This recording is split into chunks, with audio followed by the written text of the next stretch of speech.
जो तुम्हें कर्म मिला है उसे धर्म के अनुसार करो, भगवत समर्पित कर दो, वो यज्ञ हो जाएगा, उसका फल मिलेगा तुम्हें आनंद, भगवत प्राप्ति, महासुख। कर्म वही है, पर जब अहंकार से प्रेरित होकर अपने लिए करते हो सुसुख वांछा, तो उसमें अधर्म वृत्ति बढ़ जाती है। अधर्म वृत्ति निश्चित आपको भोगना पड़ेगा। यदि भगवान की शरण में हो जाओ, अबलो नशानी अबना नशई हो, वो कृपा करे तो सब क्षमा हो जाए। वो कह रहे हैं कि हम तो हम सर्वपापेभ्यो मोक्षयिष्यामि मा शुचा। नहीं तो आपका जो कर्म प्रकाशित नहीं हुआ है और आपने पाप कर्म किया वो गुप्त है, वो नष्ट नहीं हुआ, वो भयंकर रूप रख के तैयार है, अपने समय पे तुम्हें नष्ट कर देगा। एक 45-50 वर्ष की अवस्था के थे, अब उनको ज्ञान हुआ कि हमारे द्वारा बहुत अधर्म हुए हैं, अब सब छोड़ो, अब सत् कार्यों में लगो। तो उनके सामने एक स्वर्णकार का मकान था। वो बहुत ही कपटपूर्ण व्यवहार करता था, भोले भाले लोगों को असली स्वर्ण लेकर के केवल स्वर्ण का लेप करके अलंकार बेचता। अगर कोई जानता तो कुछ राज कर्मचारियों को अपने ले दे के अधीन किए हुए था और उसको कुछ नहीं होता। तो जो राज कर्मचारी उसके रहस्य को जानते थे वो रात में ड्यूटी देते थे।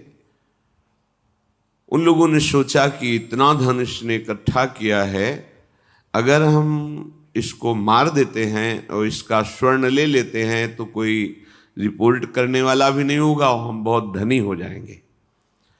अधर्माचरण करने वाला कभी सुखी नहीं हो सकता। स्वर्णकार अधर्म आचरण कर रहा था तो उसके अधर्म आचरण में सम्मिलित होने वाले राज कर्मचारियों ने उसे मार दिया, उसका स्वर्ण ले लिया, धन ले लिया और उसे एक बॉक्स में बंद करके वो निकल ही रहे थे कि वो जो धर्म पे चलना ठाना था उन्होंने देख लिया। बाहर निकले, उनका ये क्या है, अब वो तो फंस गए क्योंकि बॉक्स में उसकी लाश थी और सब बैग झोला में स्वर्णाभूषण धन था। उन्होंने तुरंत उसको कहा, आवाज मत दीजिएगा, देखो हम तुम्हें हिस्सा दे देंगे, ये जो धन हमारे पास है इसको हम 3 हिस्से में बांट लेंगे और इसको हम नष्ट कर देते हैं, कोई जानेगा नहीं, हम राज कर्मचारी हैं, किसी तरह का फसाव नहीं होगा। उन्होंने कहा, ये मैं अधर्म का कार्य नहीं कर सकता, मैं तो अब हल्ला मचाऊंगा, सबको बुलाऊंगा और बताऊंगा कि तुमने इसकी हत्या की है और इसका धन अपहरण कर रहे थे। अब राज कर्मचारी, उन्होंने सोचा हमारी ड्यूटी भी जाएगी, धन भी जाएगा, सजा भी मिलेगी। दोनों ने इशारे में ही बात कर ली और हल्ला मचा के दौड़ पड़े, पकड़ो इसे, पकड़ो, जाने न पाए। उसे पकड़ लिया, लोग इकट्ठा हुए, क्या हुआ, देखो ये धन अपहरण करके जा रहा था, इसकी हत्या कर दी। तो हम लोग गश्त लगा रहे थे तो हमें शंका हुई, आए तो देखा ये पकड़ा गया, जो धर्म से चल रहा था उसको पकड़ लिया। अब तो प्रमाण, राजकर्मचारी खुद गवाही देने के लिए तैयार, उसे बंद किया गया, मुकदमा हुआ। वो बार बार जज के सामने यही कहता था, जिसकी कसम खवाओ हम कसम खा लेते हैं, हमने बिल्कुल ये कार्य नहीं किया, ये लोग ये कार्य कर रहे थे, हमने इनको रोका तो इन्होंने मुझे साझेदारी के लिए, पर मैंने वो स्वीकार नहीं किया तो फिर इन्होंने ऐसा किया। पर उसकी कौन बात माने, राजकर्मचारी गवाही। मुकदमा लंबा खिंचा, उसे जेल में रखा गया। हर बार आके वो यही प्रार्थना करता,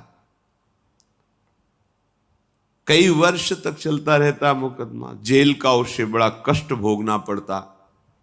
वो विचार करता कि मैं अगर हिस्सा ले लेता तो बच जाता, लेकिन धर्म से चल रहा था तो देखो मुझे कष्ट भोगना पड़ा। मुझे लगता है भगवान के दरबार में न्याय नहीं है, धर्म रक्षा नहीं करता, ऐसा लगता है। एक दिन आया और रो करके यही बात कही जज के सामने कि मुझे लगता है भगवान नहीं है। क्योंकि मैं बार बार सत्य को साक्षी करके कहता हूं कि मैंने ये कर्म नहीं किया और मुझे दंड दिया जा रहा है, मुझे क्लेश दिया जा रहा है धर्म से चलने के कारण। अगर मैं सम्मिलित हो जाता तो मुझे तीसरा हिस्सा मिलता और बिल्कुल बात शांत होती। ये क्या धर्म है, कहां भगवान है? जज ने इस पर गौर किया। कई वर्ष वो जेल भोगता रहा, मुकदमा चलता रहा। तब जज ने गौर किया कि बार बार ये कहता है इसकी जांच की जाए, तो हत्याकांड होते ही रहते हैं। एक शव आया वहां,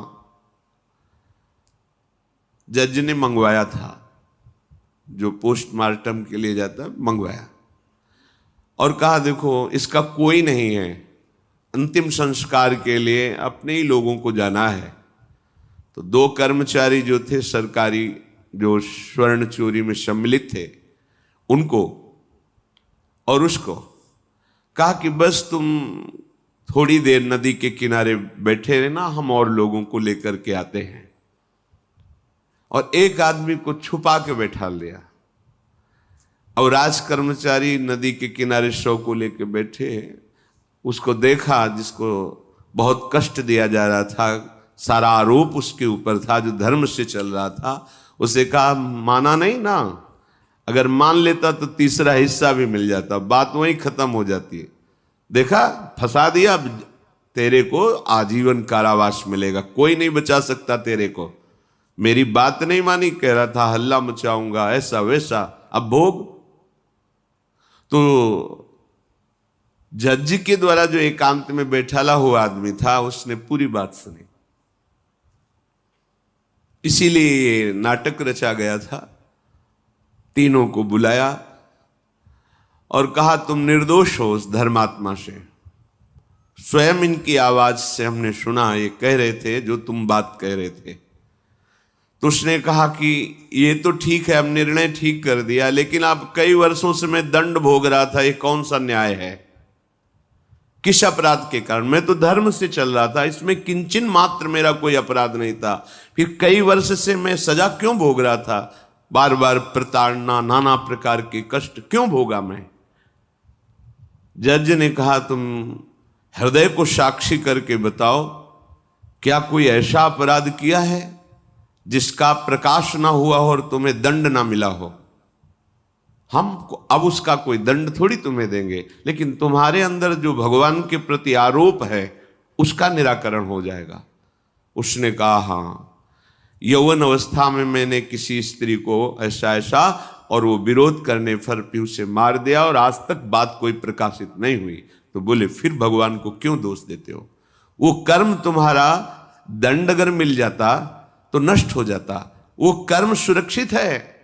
उसी कर्म ने तुम्हें यहां अधर्म ना होने पर भी फंसाया और देखो तुम्हें भोगना पड़ा। तो निश्चित समझो, यदि आप अधर्म के द्वारा कोई भी सुख साधन करेंगे तो आप नष्ट होंगे। अधर्म के द्वारा आप धन आदि छीनना चाहेंगे तो आप नष्ट होंगे। अधर्म कर दिया है और उसका प्रायश्चित नहीं हुआ तो वो कर्म सुरक्षित है। ऐसी जगह फंसाएगा जहां 100% आपने कोई अपराध नहीं किया पर आपको उसका दंड भोगना पड़ेगा। फिर आपको लगेगा कि न्याय में अन्याय हो रहा है, कोई भगवान नहीं है। देखो मैंने बिल्कुल कसम खा के कहता हूं पाप नहीं किया, पर ये पाप का जो आरोप लगा वो पूर्व पाप आकर के तुम्हें दंडित कर रहा है। अब इस कर्म विधान को ये बहिर्मुख लोग क्या जानते हैं? तभी कहते हैं अरे कहां भगवान, कैसे भगवान? आज तुम धर्म से चल रहे हो, लेकिन कल तुमने जो कर्म किया तो तुम शरणागत होकर भजन के द्वारा उसको नष्ट नहीं किया ना, तो वो सुरक्षित है। अवश्य में भोक्तव्यम कृतम कर्म शुभाशुभम। इसलिए श्री भगवान आदेश कर रहे हैं यज्ञार्थात कर्मणोन्यत्र लोकोयम कर्म बंधनहा तदर्थम कर्म कौन्ते मुक्त संगहा समाचर। मुक्त हो जाओगे, न काम तुम्हें अधीन कर पाएगा, न पाप अधीन कर पाएगा, परमानंद में डूब जाओगे। केवल प्रभु के लिए कर्म करो। ये अगरबत्ती, धूप बत्ती, आरती, पूजा प्रभु को अपना नहीं माना तो ये थोड़ा शुभ कर्म बन गया, बस ये तुम्हारा प्रायश्चित नहीं होगा। जो तुमने अधर्माचरण के अगरबत्ती धूपबत्ती से खत्म होने वाले नहीं हैं, उनके लिए तुम्हें नाम जप करना पड़ेगा, नाम कीर्तन करना पड़ेगा। नाम कीर्तनम यस्य सर्व पाप प्रणाशनम, समस्त पापों का नाश करने में समर्थ है। राधा राधा राधा, कृष्ण कृष्ण कृष्ण, गोविंद गोविंद गोविंद।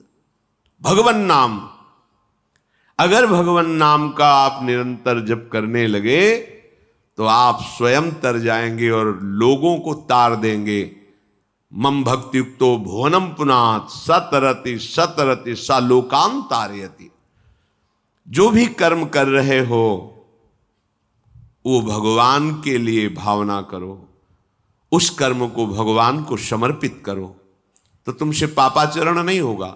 जो पापाचरण हो गए हैं 10 मिनट केवल बैठ करके अपने घर में ही ताली बजा के मंजीरा लेकर के, इसे नाटक मत समझो, आडंबर मत समझो। नहीं, जो आडंबर और नाटक किए हैं ना, वो जब अपना नाटक फैलाएंगे तो तुम उस नाटक से निकल नहीं पाओगे। माया का नाटक है। भगवान नाम कीर्तन, ये जो लोग कहते हैं ना कि भगवान तो हृदय में बैठे, दिखावे की क्या जरूरत है। अगर इतना बोध हो चुका है भगवान हृदय में बैठे, तब तो आप सिद्ध हो गए।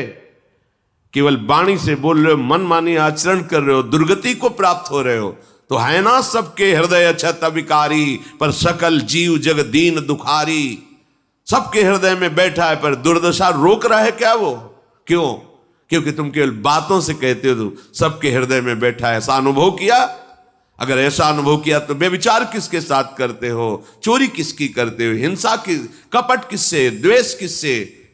बस केवल बातों से बात नहीं बनती। ये कर्म बातों से नष्ट नहीं होता, इसके लिए अनुष्ठान करना होगा नाम का। चाहे जैसी परिस्थिति हो, चाहे जो हो, जैसे भी हो, तुम्हारा मंगल होगा। अहोबत स्वपचतो गरीयान यज्जिभ्यागे वर्तते नाम तुभ्यम। वो नीच आचरण करने वाला, अभक्ष पदार्थ खाने वाला भी यदि भगवान नाम उच्चारण करता है तो परम पावन हो जाता। अहो, आश्चर्य की बात!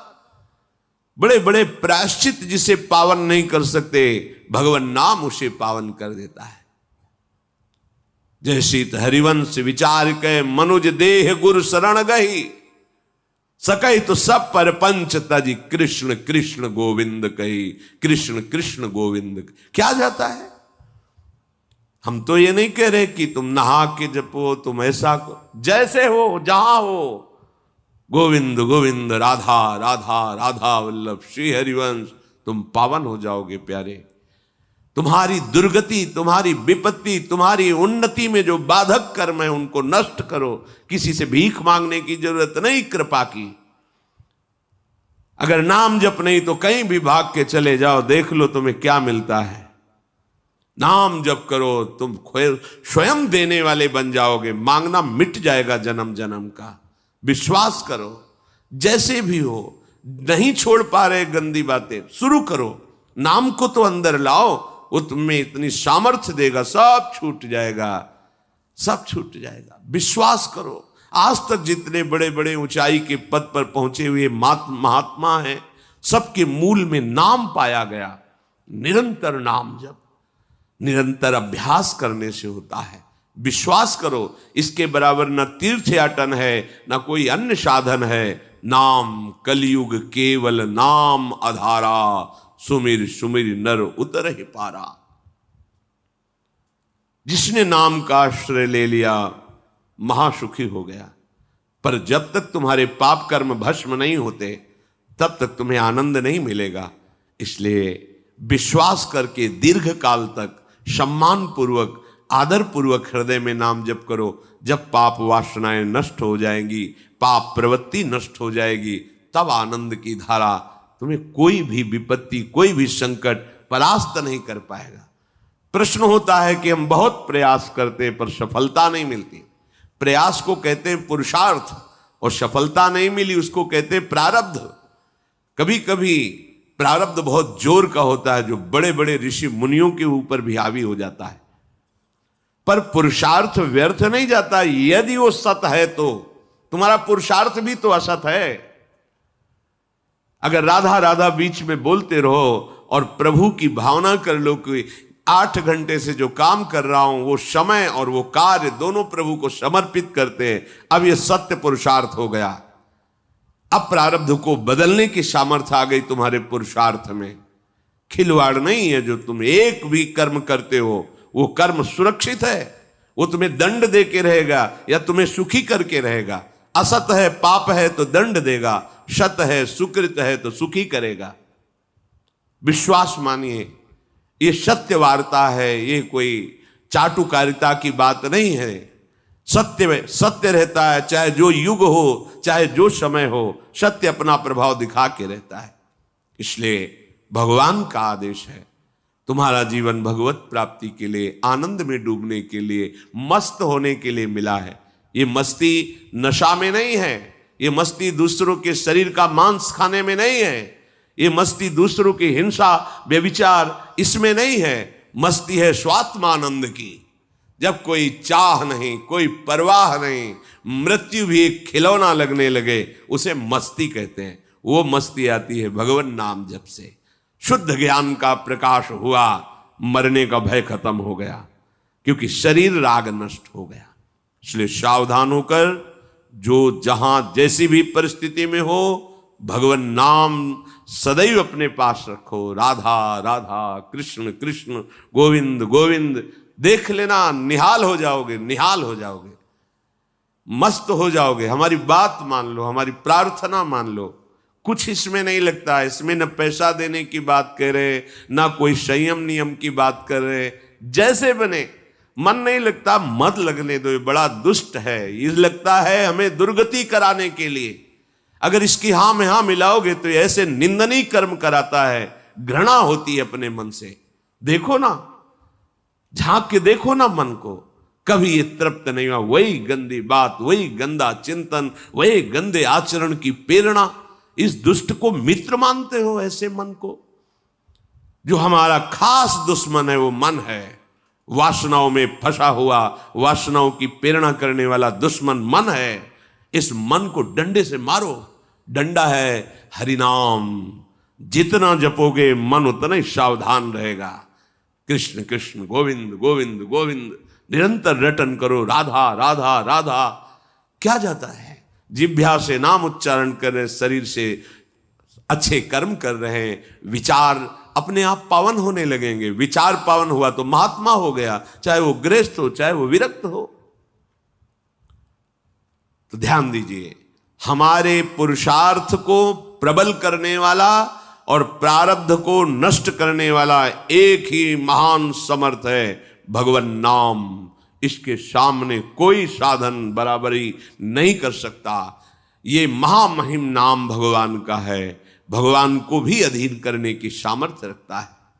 ये जो निकृष्ट भाव बैठा हुआ है, बेटी हुई उदास हो गए, लड़का हुआ थाली बजाओ, घंटा बजाओ, जिससे बहुत बड़ा, बिल्कुल ठीक नहीं है। ये बेटा होता किससे है? बेटी से ही होता है। तुम किससे हुए हो? किसी मां से हुए हो। वो क्या थी? किसी की बेटी ही थी। कैसी मूर्खता छा गई है, गर्भस्थ बेटी की कोई परवाह न करके उसको। ये क्या है? कितने राक्षस वृत्ति में आ गए हैं हमारी। राक्षस भी अपने बच्चों को नहीं खाते। कितनी राक्षसी बुद्धि। हम सुंदर दिखना चाहते हैं, समाज में सम्मान पाना चाहते हैं, और पाप कर्म कैसा? बेटी है गर्भ में, हत्या करा दो, नहीं चाहिए। बेटा कहां से पैदा होगा? वो किसी की बेटी से ही तो पैदा हो रहा है। कैसी मूढ़ता छा जाती है। वैसे भी शास्त्र में स्त्री हत्या करना बहुत बड़ा महापाप कहा गया है। फिर भ्रूण हत्या, गर्भ हत्या, गर्भस्थ शिशु की, उसमें भी कन्या, सर्वनाश। इसके बाद फिर रोते हैं, हमने कौन सा पाप किया, भगवान ने हमारा पुत्र छीन लिया। कौन सा पाप किया, भगवान ने ऐसा कर दिया। अरे अपने डायरी में तो लिखा करो कि तुमने कौन से पाप किए हैं। फिर जब परिणाम आवे तो सोचोगे तो लगेगा बहुत हल्के में निपाट रहे हैं भगवान, हमें तो बहुत कष्ट मिलना चाहिए। कैसी कैसी निर्दयता बैठ गई हो। हम मनुष्य कहलाते हैं, सदगृहस्थ कहलाते हैं, गर्व से चलते हैं। और गर्भस्थ शिशु की हत्या करते हैं। मान जाओ, ना सत्संग सुन रहे हो, ना शास्त्र स्वाध्याय कर रहे हो, इसलिए तुम्हें पता नहीं कि तुम कौन सा पाप कर रहे हो। ऐसे ये पाप, कुछ पाप ऐसे हैं जिनको वज्र की लीक कहा गया। वज्र की लीक में मिटाल नहीं सकते, तुम्हें भोगना पड़ेगा। जो गृहस्थ है और संतान नहीं है, उस जीवन को सार्थक करने के लिए अपने गृहस्थ जीवन का त्याग करो, तीर्थ धाम कहीं वास की व्यवस्था करो और दोनों मिलकर भजन करो, अपने शरीर को पूरा करो, तो जीवन सार्थक हो जाएगा। अगर गृहस्थ है, संतान है, पढ़ाओ लिखाओ, उसको उसी योग्य करो जैसे तुम्हारे माता पिता ने किया है, तो तुम उस ऋण से मुक्त हो जाओगे। और फिर भी भजन करो, भजन ही तुम्हें भगवान की प्राप्ति कराएगा। दूसरा, जो अपने धर्म से भ्रष्ट हो चुका है, उसका जीवन व्यर्थ है। आपका एक धर्म है, सबसे पहला धर्म है मनुष्य धर्म। मनुष्य का क्या कर्तव्य है? अपने प्राणों का भी बलिदान देकर दूसरे की रक्षा करना, और यहां अपने मन को सुख पहुंचाने के लिए दूसरे की हत्या कर देना। कैसा राक्षसी भाववृत्तियों में आ गया। देखो, अगर कोई माता बहन एकांत मिल जाए तो बस राक्षस जैसे टूट पड़ते हैं, ऐसे स्वभाव, मार दो, जला दो, काट दो। बड़ी दुर्गति होगी, देख लेना, यहां भी होगी।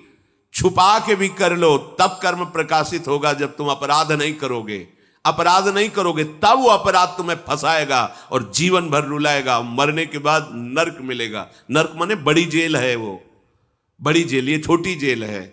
जैसे बड़े अपराधियों को बड़ी जेलों में भेजा जाता है, तो विश्व ब्रह्मांड की सबसे बड़ी जेल और वहां के सबसे बड़े जेलर यमराज, वहां दंड मिलता है। आप ऐसा ना सोचिए कि ये सब गप है। गांव में जैसे बात करे तो लगता है गप है, जब जेल हो आते हैं ना तो कहते हैं। एक गांव में मिले थे, कहा था कि अगर रोज 5 जूता कोई गांव में हमें मारे तो हम उसे सह लेंगे, लेकिन दोबारा जेल जाने वाला आचरण नहीं करेंगे। दिखा रहे थे कि देखो कैसे कैसे कष्ट वहां के कैदी भी मारते हैं, जो बहुत पुराने हो गए हैं, वो हमको अनुशासन में रखते हैं। ऐसा ऐसा कितना कष्ट। अब वो गया ना तो भोगा, अब माया के कारण स्मृति नष्ट हो गई नहीं, सैकड़ों बार अपने भी भोग के आ रहे हैं नरक।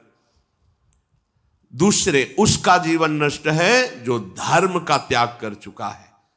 तुम पिता माता से प्रकट हुए, तुम्हारा धर्म है माता पिता की सेवा करना। वयोवृद्ध बेचारे माता पिता उठने बैठने में असमर्थ हैं, आप पैसे कमाने के लिए अपनी बहुली निकल गए, अब वो कष्ट भोग रहे हैं। ना उनको देखना है, ना उनकी व्यवस्था करना है, मरने दो तो ठीक है। तुम्हें जब परिणाम आएगा तब तुम भी तो बनोगे ना वृद्ध, तब तुम्हें पता चलेगा। अवश्य में भोक्तव्यम कृतम कर्म शुभाशु। होश में, माता पिता सबसे पहले भगवान हैं यदि आप गृहस्थ हैं तो।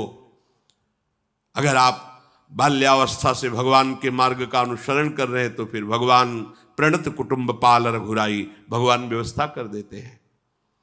वैराग्य मार्ग में लौटकर पीछे नहीं देखा जाता। हमारे भगवान के अवतार मानेंगे महाप्रभु चैतन्य देव, नवयुति विष्णु प्रियाजी माता सची छोड़ के चल दिए। आद्य गुरु भगवान शंकराचार्य भगवान के अवतार मां केवल छोड़ के चल दिया।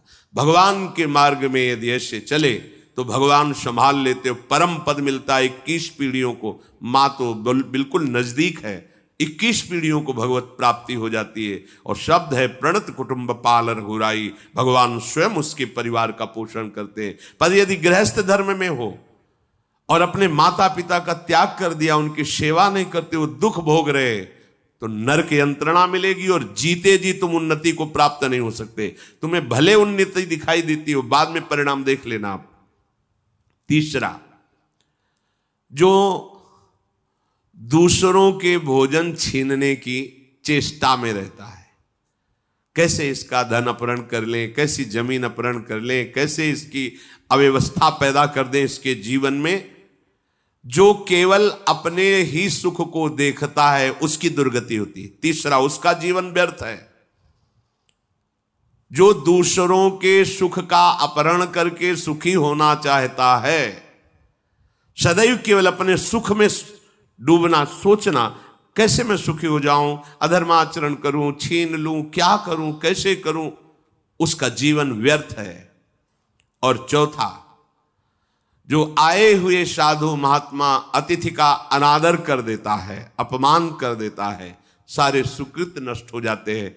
ये चार का जीवन बिल्कुल व्यर्थ हो जाता है। इनको असत जीवन कहा गया है, वृथा जीवन कहा गया है। इसलिए हे युधिष्ठिर, ये चार दोष कभी हृदय में ना आने पावे। आरूढ़ पतिते दत्तो मन्यायोपहृतम चेयत व्यर्थम तु पतिते दानम ब्राह्मणे तस्करे तथा। बहुत ध्यान देने योग्य बात। जो वानप्रस्थ या विरक्त भाव संन्यास ले लेते हैं और कुछ वर्ष चलने के बाद मैं तो इस पे नहीं चल पाऊंगा लौट जाते, उन्हें घोर नरक की प्राप्ति होती है। कुछ भी कर लो, ये भारी अपराध तुम्हें नरक की प्राप्ति कराएगा। मार्कंडेय जी महाराज युधिष्ठिर को उपदेश कर रहे हैं। एक बार एक सन्यासी जी ने कहा था कि हमने गुरुजनों से सुना है कि यदि वचन से संकल्प ले ले कि बस अब कुछ महीने बाद हम सन्यास ले लेंगे और विरक्त होकर भगवान का भजन करेंगे, और यदि वो ऐसा नहीं करता तो उसे चंद्रायण व्रत रहना चाहिए, तब उस पाप से मुक्त होगा। चंद्रायण व्रत कहते हैं प्रतिपदा को 1 ग्रास, द्वितीया को 2 ग्रास और अमावस्या को 15 ग्रास, फिर नीचे घटाते चले जाओ 14, 13, 12, 11 ऐसे पूर्णिमा को पूर्ण 1 महीने से उपवास रहने से हम सन्यास लेंगे। इस बात के अपराध का उसको सन्यास लिया नहीं, केवल घोषणा कर दी थी। और जो सन्यास ले लिया या वानप्रस्थ, वानप्रस्थ कहते हैं पत्नी के सहित विरक्त होकर भजन करना। गृहस्थ में थे, अब निर्णय कर लिया कि अब आजीवन हम ब्रह्मचर्य रहेंगे और भगवान का भजन करेंगे, धाम तीर्थ वन आदि में रहकर वो जीवन में दोनों भजन करके भगवान की प्राप्ति में लगा, उन्हें वानप्रस्थ कहते हैं। सन्यास जो पूर्णतया वैराग्यवान होकर केवल भगवान के आश्रित जीवन। सन्यास मार्ग में माता पिता परिवार का दिया हुआ कुछ स्वीकार नहीं किया जाता, उनके द्वारा भरण पोषण नहीं स्वीकार किया जाता। अगर स्वीकार करता है अपने धर्म से भ्रष्ट हो जाता है। ये मनमानी आचरण, न शास्त्र स्वाध्याय है न सत्संग में श्रद्धा है। मनमानी आचरण से अध्यात्म मार्ग प्रकाशित नहीं होता। जिसने सन्यास ले लिया और वो फिर गृहस्थ में लौट जाता है, अब हमसे तो होने वाला नहीं, तो उसे आरूढ़ पतित कहते हैं। आरूढ़ पतिते दत्तो मन्यानयोपहृतम चयत, उसको दुर्गति प्राप्त होती है। इसलिए होश में, ये मार्ग ऐसा नहीं अब हमारा मन नहीं लगता, अरे अहो भाग्य है कि तुम्हारे भाग्य से विषय भोग मिटा दिया भगवान ने, तुम्हें परमार्थ का मार्ग दे दिया। जिसको छोड़ना कठिन है भगवान ने उसे काट दिया, चलो मेरे मार्ग में चलो। हम मनमानी आचरण नहीं, बिल्कुल नहीं। यहां शास्त्र आदेश करता है, ऐसे नहीं होना चाहिए कि 4 दिन हुए कपड़ा उतार दिया, कपड़े बदल लिए, 5वें दिन फिर उसी पोशाक में। तो जानते हो इससे क्या होगा? जीवन भर कुछ कर लो, दुर्गति प्राप्त होगी। तस्मात् शास्त्रम प्रमाणम ते कार्य, ये कानून है। कानून में फंस गए तो सजा निश्चित होगी। ये भागवतिक कानून, जैसे एक राजकीय कानून है, तो ये भागवतिक त्रिभुवन का कानून है। त्रिभुवन में कहीं यही कानून काम करेगा। अलग अलग देश का कानून है, लेकिन ये त्रिभुवन का कानून है, विश्व का कानून है, ये भगवदीय कानून है। अगर इसमें फंस गए तो निकलना मुश्किल हो जाएगा। बहुत शास्त्र के अनुसार चलो। तो जो वानप्रस्थ या सन्यास लेकर के पुनः गृहस्थ धर्म से युक्त हो जाता है, उसकी दुर्गति निश्चित हो जाती है। आप तुम वो कर ही नहीं पाओगे। जैसे कहते हैं अब मंत्र ले लिया, अब क्या जाने की जरूरत है। मंत्र प्रकाशित ही नहीं होगा, जप ही नहीं पाओगे। लिख के देख लो, ये शब्द लिख लो, मंत्र नहीं प्रकाशित होगा, जप ही नहीं पाओगे। खिलवाड़ है परमार्थ चलना। एक एक अक्षर में अगर त्रुटि हो जाती है तो छाती जलेगी। कैसे गलती कैसे होगी? एक अक्षर भी अगर शास्त्र सम्मत इष्ट प्रेरित है, हृदय शीतल रहेगा, परमार्थ प्रकाशित रहेगा। ये मार्ग है। अब कौन शास्त्र स्वाध्याय करता है? कहां में सत्य चर्चा सुनने को मिलती है? भगवत कृपा है जो सुनने को मिल रही, इसको हृदय में धारण करो। जो जीवन हमें भगवान ने दिया है, ये निंदनीय जीवन नहीं है, ये रोने वाला जीवन नहीं कि हाय हमें दूल्हा नहीं मिला, दुल्हन नहीं मिली, हाँ संसार के भोग नहीं मिले, परिवार बड़ी कृपा हुई, जिस दलदल से हम नहीं निकल सकते थे, नहीं निकल पाए अनंत जन्मों से, आज हमारी लाडली ने फूल जैसा मुझे अलग कर दिया। ये गृह कारज नाना जंजाला, तेति दुर्गम शैल विशाला, ये शर्म आवत अति कठिनाई, राम कृपा बिनु आए न जाई। भगवान ने तुम पर कृपा की, तुम्हें नाचना चाहिए कि रोना चाहिए? विषयों को देख देख कर जलते हो, भोगने की लालसा रखते हो, कैसा जीवन, व्यर्थ जीवन। बिल्कुल नहीं, सावधान, तुम्हारा जीवन भगवान के लिए, तुम्हारे भाग्य में श्री जी लिख दी गई। आह, हमें नाचना चाहिए। हमारे भाग्य को बदलकर प्रभु ने अपना चरणारविंद, अपना धाम, अपना नाम, अपनी सेवा दे दी। धिक्कार है अगर ऐसे होने पर भी ललचाए और उस मार्ग की तरफ जाए जहां से श्री जी ने निकाल लिया है। तो जो वानप्रस्थ या संन्यास धर्म स्वीकार करके पुनः गृहस्थ धर्म का आश्रय ले लेता है, उसकी नारकी गति होती, दुर्गति होती है।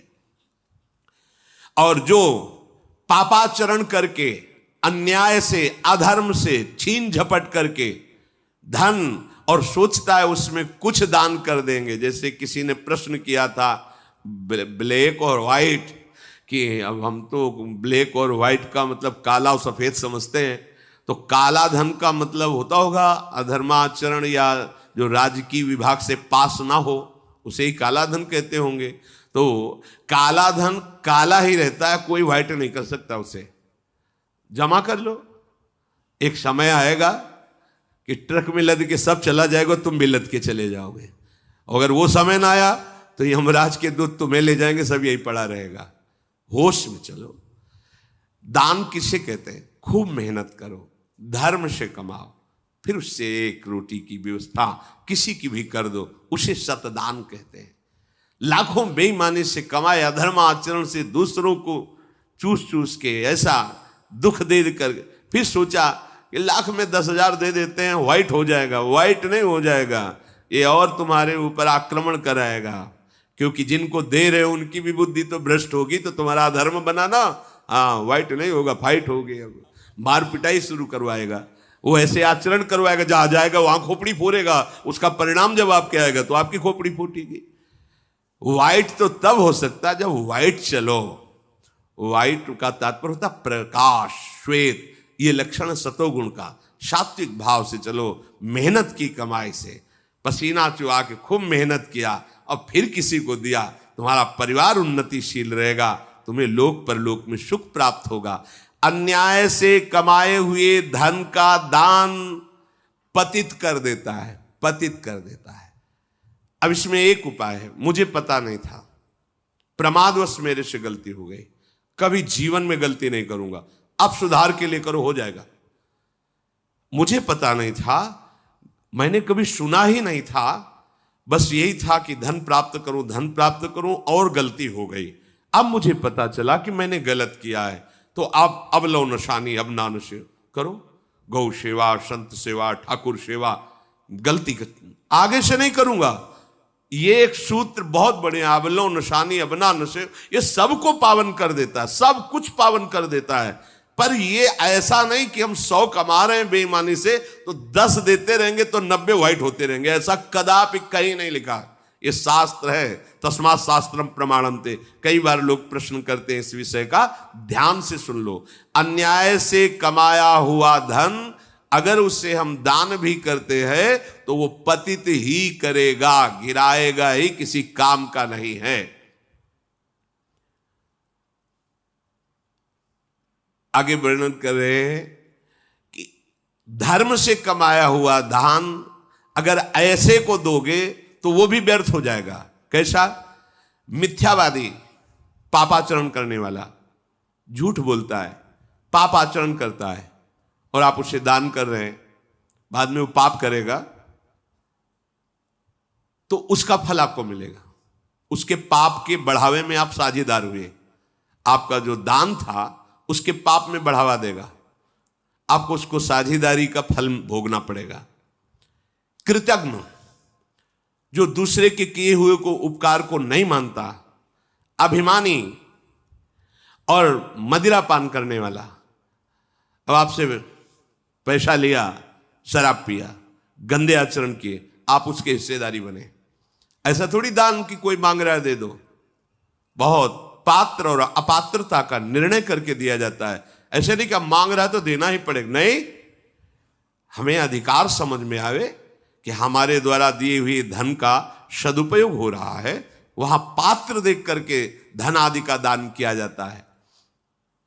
जो पतित हो चुका है, जो अधर्म व्यवसायी है, जो तमोगुण से आवृत रहते हैं और अंदर क्रोध भरा रहता है, अहंकार पूर्वक दान करते मेरा सम्मान हो, ऐसे का दान ही नहीं स्वीकार करना चाहिए।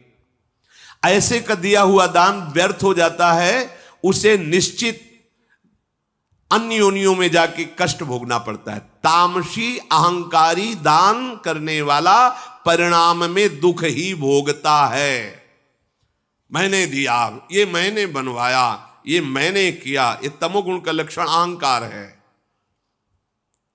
श्रेष्ठ मंत्रवेत्ता सतमार्ग में चलने वालों को दैन्य होकर छुपा कर दान देना, ये उत्तम लोगों की प्राप्ति कराने वाला है। देखना है, धर्म से चलता है।